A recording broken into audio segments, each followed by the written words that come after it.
यह वही किसान है जो फसल को काटता, लेकिन अब वह राख बन चुका है। यही गेहूं की बालियां हैं, जिसको देखकर किसान कभी बहुत खुश हुआ होगा कि मेरा फसल तैयार हो गया और मेरा जो मेहनत था अब सफल होने वाला है, और इस मेहनत को हम जाएंगे बाज़ार में बेचेंगे और साल भर का जो जीवन यापन है इसी खेत में उपजाया हुआ अनाज से मेरा घर चलेगा। लेकिन वह किसान आप देख सकते हैं हाथ में ये जरी हुई बालिया को लेकर क्या बीतती होगी, ये एक चिंता का विषय है। और जिस देश में हम रहते हैं, कहा जाता है भारत किसानों का देश है और किसान को भगवान का दर्जा दिया गया, उसके भगवान के हाथ में आज राख है।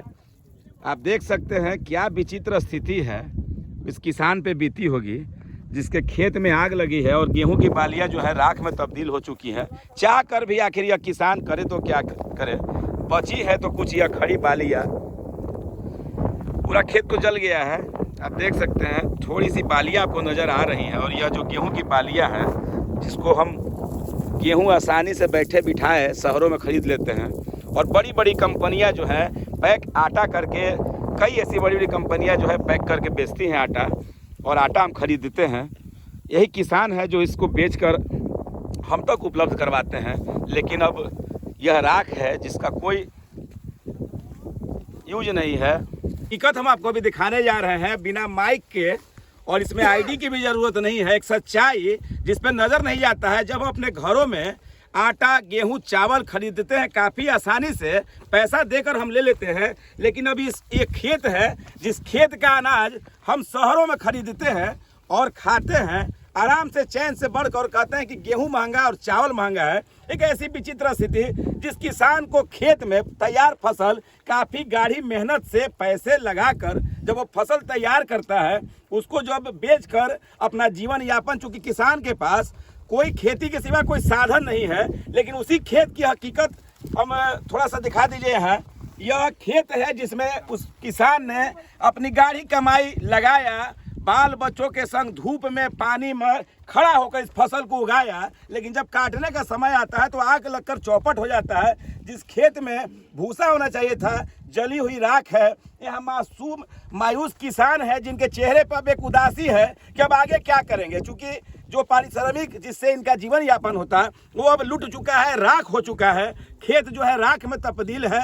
अब चिंता का विषय है, और ख़ास करके जब हार्वेस्टर चलती है खेत में, तो हार्वेस्टर वाले के पास कोई भी अग्निशमन का, आग बुझाने का कोई भी उनके पास कोई ऐसा चीज़ उपलब्ध नहीं होता है जिससे अगर आग लग गया तो तुरंत बुझाया जाए। गनीमत यह है कि टाइम पर अग्निशमन विभाग के कर्मचारी आ तो रहे हैं, लेकिन उनके आते आते जो 1 बीघा से 4 बीघा और 4 बीघा से 10 बीघा खेत जो है राख में तब्दील हो जा रहा है। बुझा तो रहे हैं लेकिन लेट हो जाता है। तो सरकार से यह किसान भी मांग करते हैं कि कोई ऐसा गाइडलाइन सरकार जरूर बनाए जिससे जब हार्वेस्टर लेकर वो लोग चलते हैं तो उनके पास भी कोई ऐसी तकनीक रहे कि जब आग लगे तो तुरंत वो लोग आग पे काबू पा ले। ये मायूस किसान हैं, सैकड़ों किसान हैं जो मायूस हो चुके हैं। सरकार की तरफ से नियम तो बहुत है, लेकिन कितनी राशि इन तक पहुंच पाती है, पहुंचती है कि नहीं पहुंचती, वो तो बात का विषय है। लेकिन फिलहाल इनकी जो मायूसी है आप देख सकते हैं,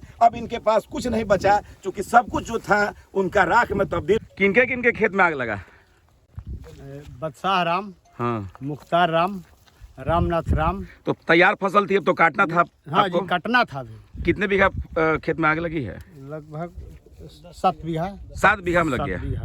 जिम्मेदार किसको मानते हैं? आग लगी की घटनाएं दिन प्रतिदिन बढ़ रही है खेतों में। हाँ। क्या सरकार तो अग्निशमन के कर्मचारियों ने समय पे बुझाने में आपकी मदद की है? मदद की है, थोड़ा लेट हो गया। सरकार से और क्या मांग करते हैं इसमें? अब हम लोग क्या मांग करें, गरीब आदमी थे, यही हमारा जीविका था, दूसरा तो कोई साधन है नहीं, है ना। इसी पर हम लोग पूरा 10 परिवार, हर परिवार में 10 परिवार आश्रित है लोग इसी पर।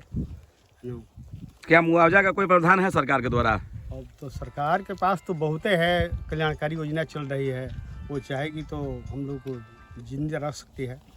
जब हार्वेस्टर खेत में चलता है और जो गाड़ियों से जो फसल काट रहे हैं और भूसा बनाने वाली जो मशीनें चल रही हैं, क्या लगता है कुछ ना कुछ कमी उन लोग में भी है? अग्निशमन की व्यवस्था उन लोगों के पास भी होनी चाहिए, रखना चाहिए उन लोग के पास, क्योंकि उन्हीं से तिनका फेंक करके भूसे वाली गाड़ी से ही तिनका शायद लगता है, पता चला कि उसी से लगा है ना।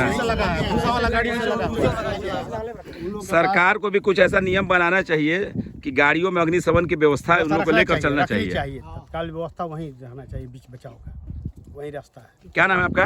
दीनानाथ राम। अच्छा, आग जब लग गया तो सब कुछ राख में तब्दील हो गया। हाँ, अब गेहूं तो जल गया आपका, जल गया। लेकिन मवेशी के लिए जो चारा का जो अब चारा कहाँ से आएगा फिर? इसका लिए तो दिक्कत हो गया। चारा भी गया, चारा भी गया, चारा कहाँ से पाएंगे आप हम? देख सकते हैं दूर दूर तक जहाँ जहाँ आपकी नजर जाएगी वहाँ पर केवल राख नजर आएगा।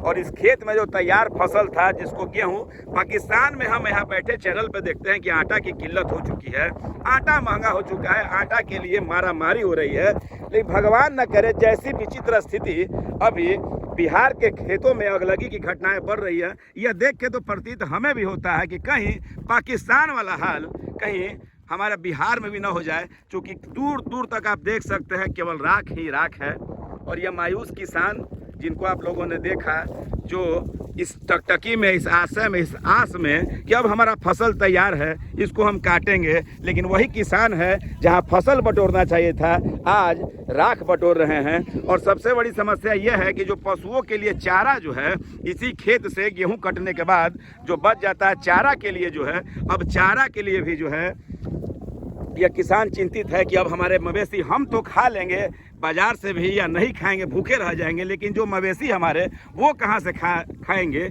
यह भी एक चिंता का विषय है।